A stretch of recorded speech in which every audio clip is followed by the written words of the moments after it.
Wherever you are, stories in there. Now you've drank a few beer back there. Yes, I sort of have. Or down there. Writer Peter Clark is at the Fredericton Market promoting his latest book of New Brunswick folk legends. It's called Woods, Places, Bears and Faces. It tells the stories of some rather unusual local characters, including the legend of the Bearman from Ironbound Cove. I think everyone has heard stories about Dracula and Frankenstein and different characters. But I think few people around actually knew that there existed in Ironbound Cove, which is where we are right now, a character by the name of Mersero. Some say his last name was Mersero. And he was half man, half bear, and he could say a few words. You see that tallest tree right here in the bunch, this side of that tower, Right. the right? I'd say this old schoolhouse used to sit right about there. John McAllister thinks if the Bearman went to school anywhere, it was right down the hill from his place, halfway between Minto and Chipman.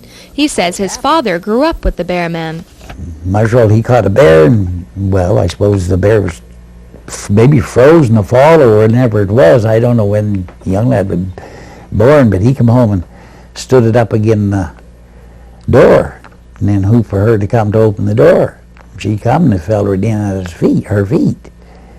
And of course, if she was pregnant, and when the youngster was born, he was part bears, as saying this. If he got a chance to go all fours, he'd go all fours.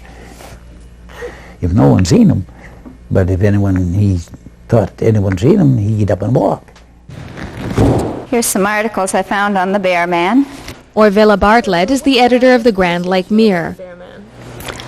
We published this back in 1976, a photo of the Bearman that was sent to us by a subscriber. As a result, Other readers also sent letters describing their memories of a man who looked like a bear. Legend tells us the story that he joined a circus, and it could have been P.T. Barnum's circus, I'm not sure. And one time he was on a boat. He had this habit of putting girls and guys into a bear hug, a friendly bear hug.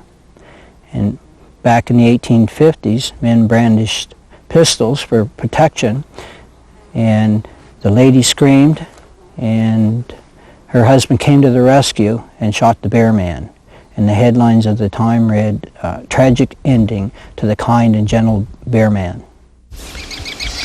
Now, even though the kind and gentle Bearman is long gone, the Mersero place really does exist. It's on the way from Chipman to Minto.